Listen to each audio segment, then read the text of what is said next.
En este tema, si en el tema anterior vimos la literatura del siglo XIX, en este tema vamos a hablar de la literatura ya del siglo XX y vamos a hablar en concreto de la literatura que vamos a encontrar en el primer tercio del siglo XX. El primer tercio del siglo XX en España es conocido como la Edad de Plata de la literatura. ¿Por qué es conocido como la Edad de Plata, el primer tercio del siglo XX? Mirad, como contraste con el siglo de oro.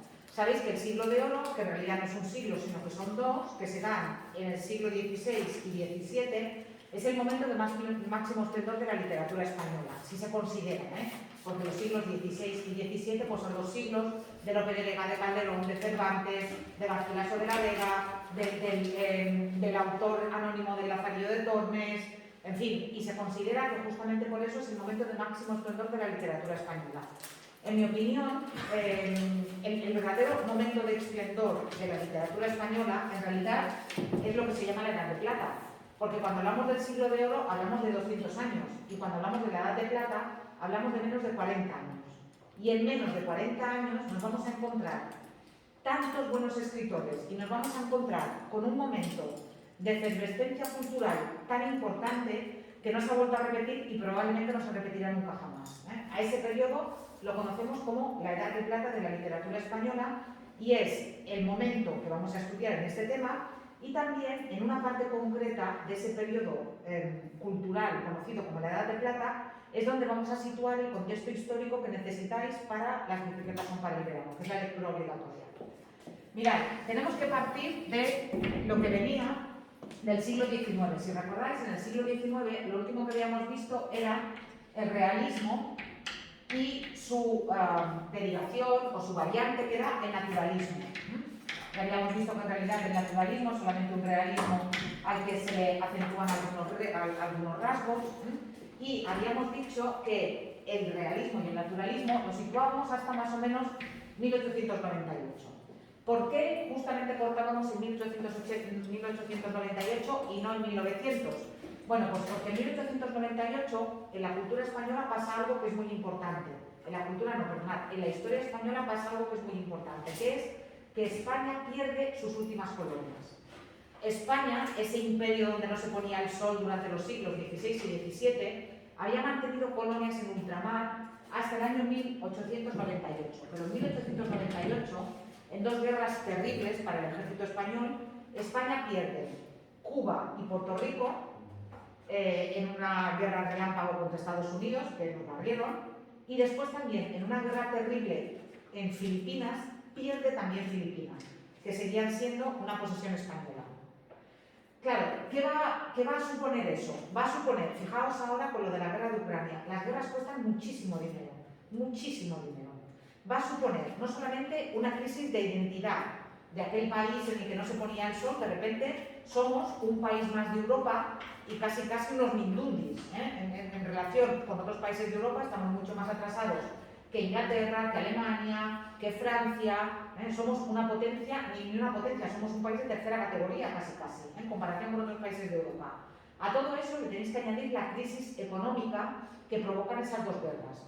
Y además le tenéis que añadir una crisis política con un sistema profundamente corrupto, donde los partidos políticos manipulan las elecciones para turnarse en el poder. Salga lo que salga, ellos saben que van a gobernar durante 4 años y durante 4 años unos y durante 4 años los otros, y unos y los otros. Y manipulan los votos para perpetuarse en el poder de esa manera. Durante los 4 años que el partido está en el poder, lo que hace es llenarse los bolsillos porque sabe que los 4 años siguientes va a venir otro partido. A ese sistema se le llegó a llamar el sistema de los partidos tunantes, de tuno, de que te toman el pelo, en lugar de turnantes, que era como se conocía oficialmente. Era, ya os digo, un sistema profundamente corrupto. ¿Eso qué va a provocar? Eso va a provocar que en el periodo que va más o menos entre 1898 y 1915 haya, por una parte, unos escritores que, frente a la que está cayendo en España, se evadan y digan, bueno, a mí no me gusta nada esta realidad de la que estoy viviendo y voy a crearme una realidad llena de princesas, palacios, dragones con alas, ruecas encantadas, castillos, sí, príncipes, hadas madrinas. Es decir, un tipo de literatura completamente escapista, que no tiene nada que ver con la realidad, y esos van a ser los modernistas.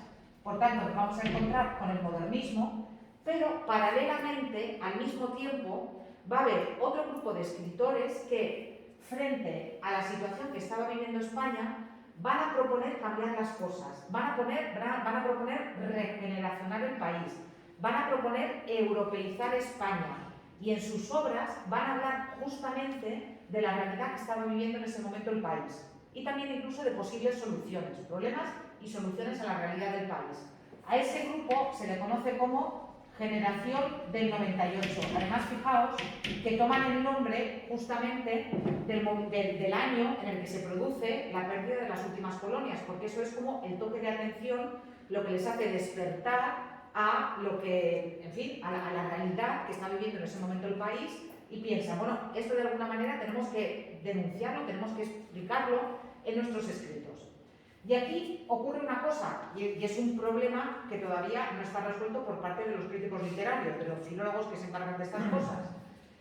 Coinciden en el tiempo. Hay trasvase de escritores. Hay escritores que empiezan siendo modernistas y luego acaban en la generación del 98. Los autores se conocen, escriben en las mismas revistas, participan en las mismas tertulias, no en la tele, que no había tele, pero en los bares, ¿sí?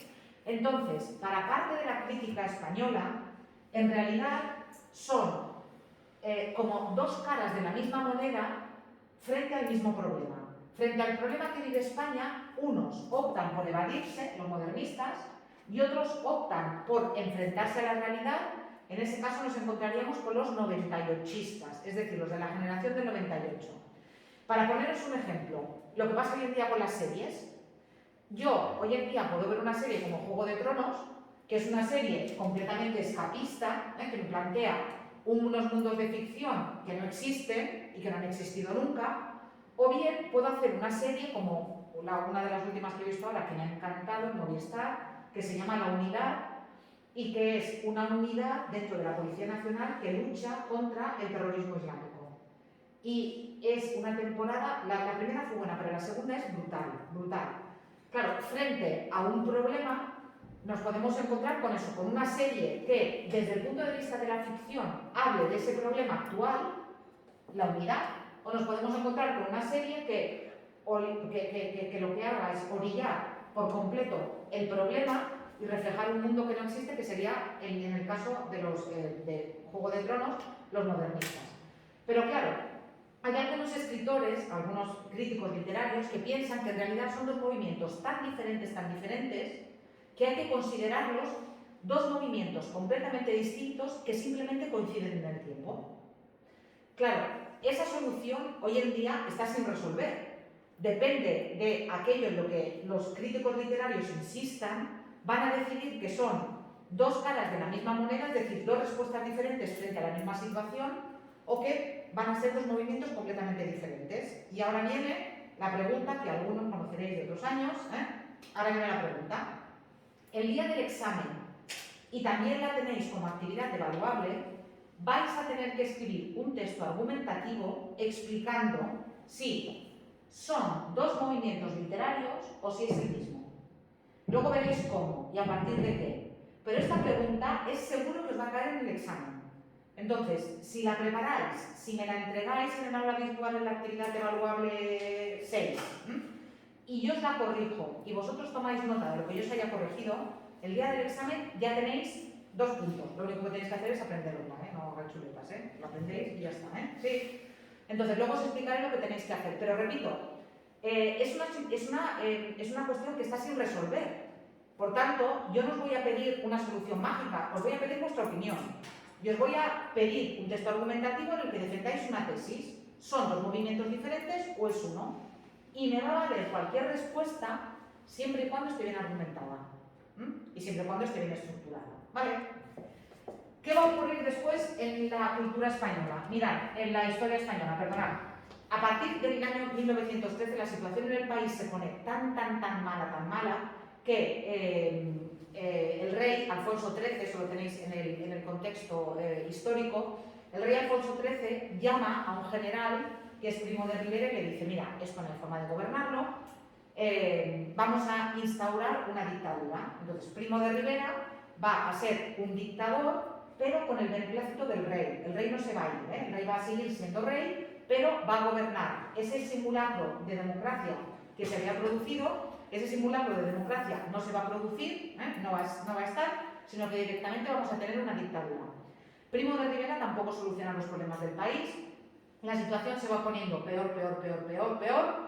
Finalmente va a haber unas elecciones, y sí que es verdad que después de esas elecciones en las que va a ganar un partido favorable a la República, el rey se va a ir y va a venir la Segunda República Española, que la vamos a encontrar a partir del año 31. Sí. Esa Segunda República Española también se va a encontrar con muchas resistencias y con muchos problemas, y el general Franco dará un golpe de Estado el 18 de julio del año 36 y vendrá una guerra civil que, bueno, cuyas consecuencias ya veremos después. Entonces, dejadme que os explique la literatura también de ese momento y luego sitúo las etiquetas son para el verano. ¿De acuerdo? Entonces, he hecho un repaso muy rápido de ese primer tercio de la historia española, pero es que no me interesa tanto la parte histórica como la parte que os voy a explicar ahora de literatura. ¿Qué ocurre después de ese primer momento en el que coinciden modernismo y generación del 98 como dos movimientos o como uno solo? Entre el año 1915 y más o menos el año 1925, en Europa y también en España se van a producir una serie de movimientos artísticos de ruptura con el arte que hasta entonces se había hecho. El arte hasta principios de siglo era, pues yo me voy con un caballete, me voy en medio del campo y yo pinto en mi lienzo lo que yo estoy viendo en el campo. A partir de esta época nos vamos a encontrar con lo que se llama el arte abstracto. ¿Os suena? Dalí, os suena Miró, a lo mejor os suena incluso Mondrian, a lo mejor os suena Duchamp. Bueno, se va a producir una ruptura y el arte ya no va a tener por qué reflejar lo que yo veo en la realidad, sino que la obra de arte va a ser una nueva realidad. A esos movimientos artísticos que se les llaman vanguardias históricas, mejor dicho, esos movimientos artísticos a los que se llaman vanguardias históricas van a tener también su reflejo en la literatura. Y vamos a encontrarnos con literatura futurista, literatura surrealista, literatura dadaísta, literatura cubista. Por tanto, vamos a ver cómo las llamadas vanguardias se van a dar en la literatura española. Y eso, repito, será más o menos entre la Primera Guerra Mundial y más o menos 1925. En el caso de la literatura española, a las vanguardias le va a seguir luego la llamada generación del 27. ¿Qué es la generación del 27? La generación del 27 es la generación de Federico García Lorca, para entendernos. Es la generación poética más importante que va a dar nunca jamás la literatura española. En ningún momento han coincidido tantos poetas, hombres y mujeres, tan magníficos como en este periodo de aquí, en el periodo que va entre 1925 y 1936. Algunos de estos poetas, además, escribían obras de teatro. Algunos, además, escribían ensayos, pero no eran novelistas, eran básicamente poetas. Y dentro de esta generación del 27 hubo un grupo de mujeres a las que luego se bautizó como las sin sombrero, que vuelve a ser otra vez el problema que hemos tenido hasta ahora y que ya hablamos con Emilia Pardo Bazán, que por el hecho de ser mujeres fueron pues despreciadas y ignoradas hasta que recientemente se está haciendo un trabajo de recuperar las obras y la memoria de ese grupo de mujeres relacionadas con la generación del 27. Si hacéis actividades, veréis que tenéis una actividad, después de ver un vídeo de las sin sombrero, tenéis un cuestionario para responder sobre este grupo de mujeres que es muy interesante y a las que afortunadamente estamos recuperando. ¿Sí? ¿Qué va a ocurrir cuando estalle la Guerra Civil Española? Mirad, cuando estalle la Guerra Civil Española, todavía va a haber escritores de esta época que siguen escribiendo y que siguen vivos. Por ejemplo, Vicente Blasco Ibáñez, que es un escritor del naturalismo, del que nos hablé. Vicente Blasco Ibáñez vive hasta después de la Guerra Civil. Y él sigue escribiendo según los modelos del naturalismo, porque él es de esa generación. En este momento histórico, cuando estalla la Guerra Civil Española, los autores modernistas y de la generación del 98 siguen escribiendo. Unamuno muere al principio de la Guerra Civil Española, pero por ejemplo, Pío Baroja mueren en el año 56. Y autores modernistas mueren también en los años 40 o 50. Por tanto, van a escribir también en este momento. Los autores de las vanguardias siguen escribiendo. Estos tienen pues como 40 años. Los autores de la generación del 27 siguen escribiendo. Estos tienen 20, 30, ¿sí? De manera que cuando estalla la Guerra Civil Española, tenéis que pensar que todas estas generaciones que están escribiendo y que están creando se comunican entre sí, se influyen, tienen relaciones entre sí, aunque sean de oposición. De manera que el caldo de cultivo, es decir, el ambiente cultural y en este caso literario que se vive en España durante la Primera República es tan rico en comparación con lo que se ha producido antes y con lo que se va a producir después, que por eso se le llama a este periodo la Edad de Plata. La Edad de Plata iría desde 1898 hasta la Guerra Civil Española. Este sería el periodo de la Edad de Plata. Y después, ¿qué va a ocurrir cuando venga el franquismo? Pues esto va a ser un solar, esto va a ser un desastre, un desierto, un páramo, que ya os explicaré en el tema siguiente. Sí, por tanto, es en esta época de aquí en la que vamos a situar la literatura de este tema. Y fijaos, hasta ahora habíamos estudiado, por ejemplo, siglo XVI, Renacimiento, un siglo entero. Siglo XVII, Barroco, un siglo entero. Siglo XVIII, Neoclasicismo, un siglo entero. Siglo XIX ya hacíamos medio y medio, romanticismo y realismo. Pero fijaos ahora, estamos hablando de 40 años y en 40 años estamos hablando de 4 generaciones. Hay otra que me salto, que es la generación del 14, que en catalán se llama noucentismo. No sé si lo habéis estudiado, el noucentismo en catalán. Bueno, en español, en castellano se llama la generación del 14, que no os la explico, pero es que aquí hay otra generación literaria en medio. ¿Qué supone esto? Supone que los medios de comunicación, las interrelaciones con Europa, la influencia también de Hispanoamérica, porque el modernismo es un movimiento que no es español, es un movimiento que viene de Hispanoamérica, hacen que enseguida cambien los movimientos literarios. Y más que de movimientos literarios que duren un siglo o 50 años, vamos a hablar de generaciones. Y una generación, más o menos, ¿cuántos años diríais que dura una generación literaria? Que para que se considere una generación, ¿entre cuánto y cuánto diríais que tiene que haber? ¿Cuánto? 30. ¿No? 10. 15. 15 años. Se considera que para que haya una generación literaria, entre el mayor y el menor del grupo, tiene que haber 15 años. Porque esas personas, digamos, que han vivido más o menos el mismo momento histórico, han recibido más o menos las mismas influencias y de alguna manera van a tener también unas formas similares de escribir. Y por eso hablamos de generaciones.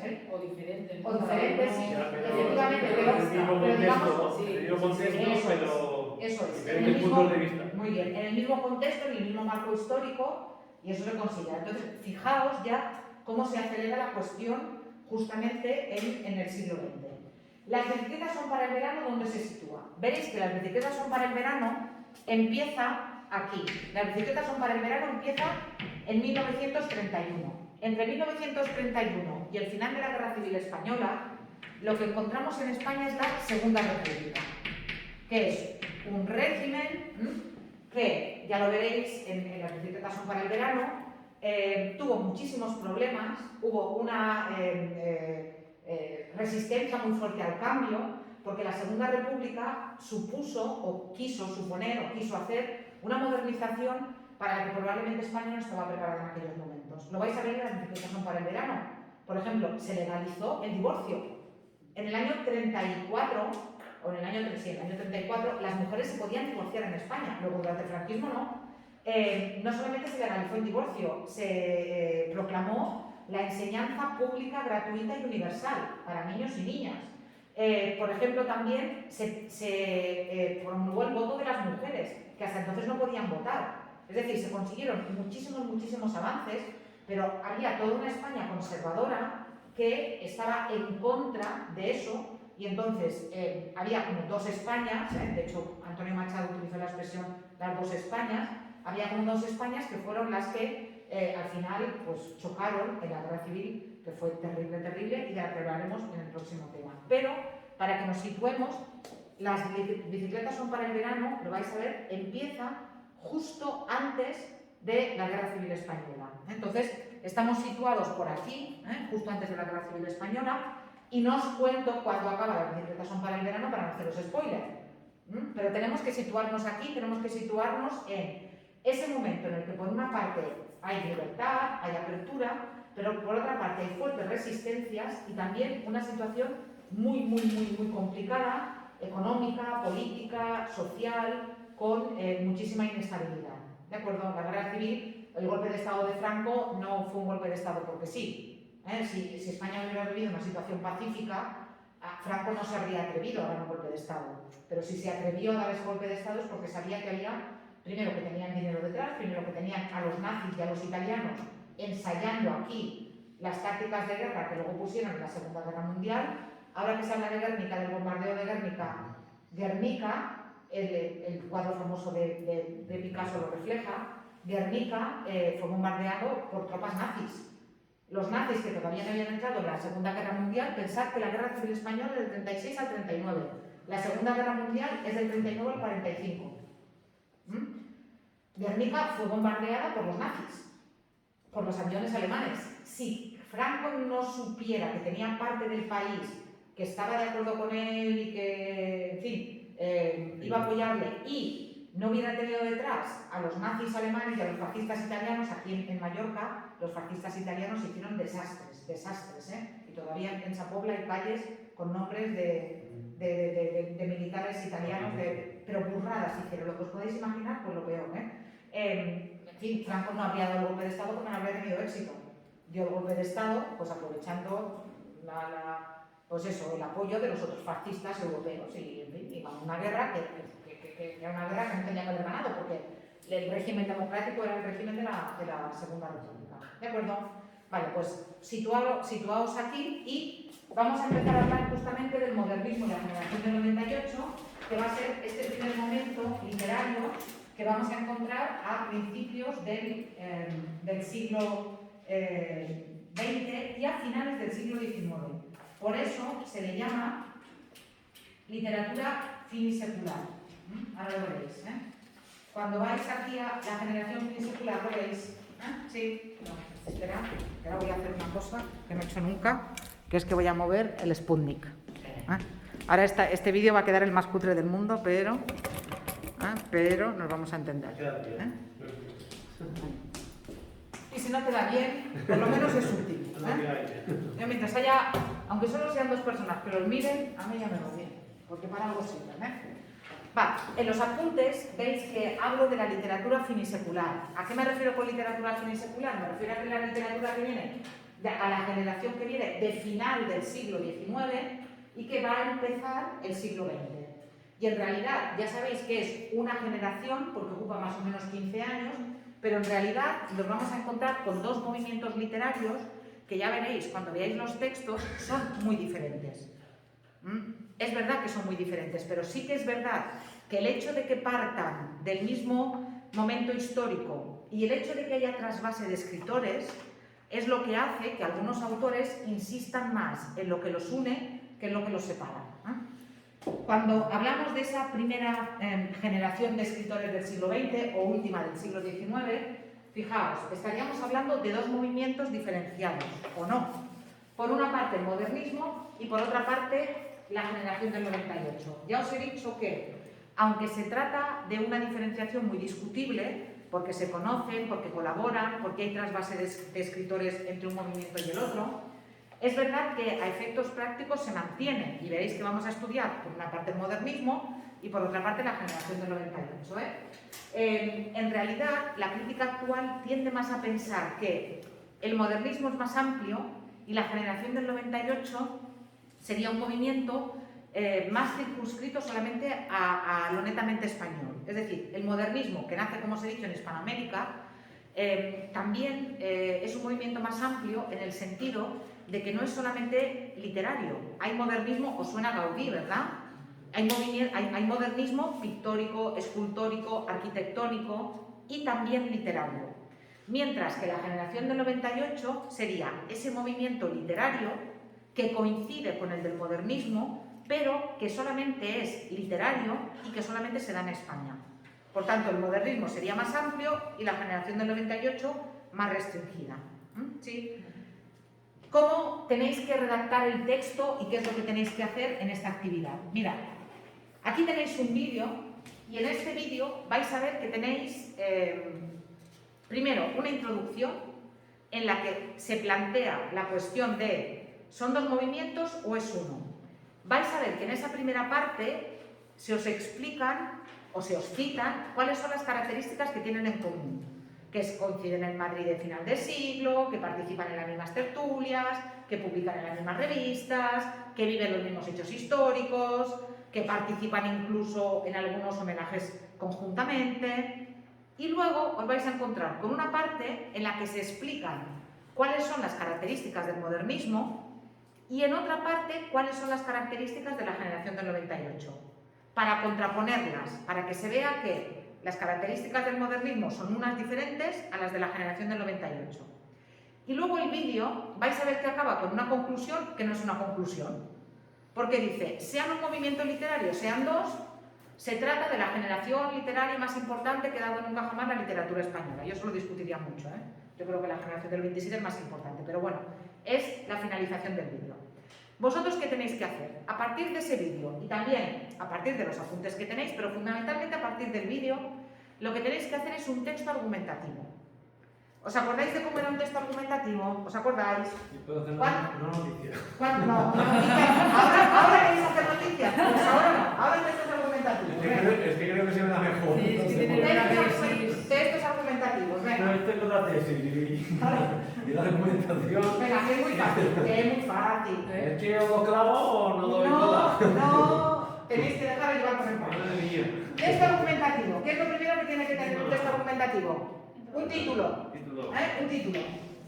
En el título, como es un texto argumentativo, aquí podéis ser creativos. No importa que pongáis generación del 98 y modernismo, un movimiento o dos. Si no os da la imaginación para más, ya me vale. Pero si alguien quiere decir modernistas o 98istas, this is the question, yo qué sé, podéis ser creativos en el título. Después, un primer párrafo en el que me encuentre ¿qué? Una introducción, y en la introducción ¿qué tengo que decir? ¿O qué tenéis que decir? La introducción al tema. Mucho se discute sobre si modernistas y generación del 98 constituyen un mismo grupo, si son dos. Con eso ya me vale como introducción. Y ahora que tengo que poner en el primer párrafo, la tesis. Punto. En mi opinión, se trata claramente de dos movimientos. O, en mi opinión, estamos ante un solo movimiento literario. ¿De acuerdo? Ya está, ya tenéis el primer párrafo construido. ¿Vale? ¿Qué voy a poner en el párrafo central, que es el párrafo que es más importante? Argumentos. Argumentos. Si me vais a decir que son dos movimientos, vais a subrayar todas las diferencias. ¿Sí? Los 98istas utilizan fundamentalmente la narrativa, mientras que los modernistas utilizan fundamentalmente el verso. Por ejemplo, los 98istas están circunscritos a España, mientras que los modernistas son básicamente de origen hispanoamericano, o tienen su origen en la literatura hispanoamericana. Vais a darme argumentos. Si vosotros vais a decirme que es el mismo movimiento literario, vais a subrayar lo que tienen en común. Se trata del mismo movimiento porque se conocen, publican en las mismas revistas, coinciden en el Madrid de principios de siglo, hay trasvase de autores, ¿vale?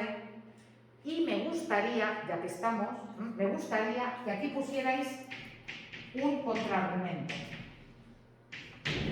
¿Os acordáis de lo que es un contraargumento? Sí. Aunque es verdad que se conocen, las diferencias son tantas que pesan mucho más que sus semejanzas. Y me decís cuáles son las diferencias. ¿De acuerdo? Eso es un contraargumento. Es ¿sí? decir, que si yo opinara que son dos, después te tengo que hacer como que... Sí. Pero tal y Pensando cual que son dos, creo que podían asemejarse a un movimiento porque no se me eso es. Vale. Tú tienes Sí, que sí, rebatir el contraargumento. Y finalmente, ¿qué tengo que tener? Una conclusión. En definitiva, en resumen, aunque conviven en el mismo momento, son claramente dos movimientos literarios, ¿sí? Ya está, o sea, no necesito tampoco mucho más que la conclusión. Si queréis terminar de una forma brillante, con una interrogación o con una metáfora, por lo que sea, pues bienvenida sea. Pero si no, ya con esto me basta, ¿de acuerdo? Y habéis construido un texto argumentativo para defender si son dos movimientos o uno. Y vuelvo a insistir, no hay respuesta mala. Hay respuesta mal expresada, pero no hay respuesta mala. Por tanto, escribid un buen texto, me lo pasáis en el aula virtual como actividad evaluable, yo os lo corrijo y luego es ese texto el que os va a servir para el modelo de examen, que está la pregunta en el modelo de examen, y después el mismo texto os va a servir para el examen en sí. Hablamos de un texto argumentativo largo y extenso. No sé cuántas palabras he puesto. No lo sé cuántas palabras he puesto. No sé si he puesto mínimo de palabras. Aquí no lo pone, no sé. Igual la actividad sale, pero... No lo sé, no me acuerdo. Vale. No me acuerdo de si lo he puesto o si no lo he puesto. A ver, me interesa mucho esta actividad porque para esta actividad tenéis que repasar tanto las características del modernismo como las de la generación del 98. Y además tenéis que repasar el texto argumentativo, que ya sabéis que es el texto básico que vais a trabajar en tercero y en cuarto, y que luego, si os vais a preparar alguna prueba libre, si vais a hacer alguna oposición de algo, si vais a hacer lo que sea, os van a pedir textos argumentativos. Tenéis que saber construir textos argumentativos, que yo sé que sabéis, pero os tenéis que olvidar de tercero. ¿Vale?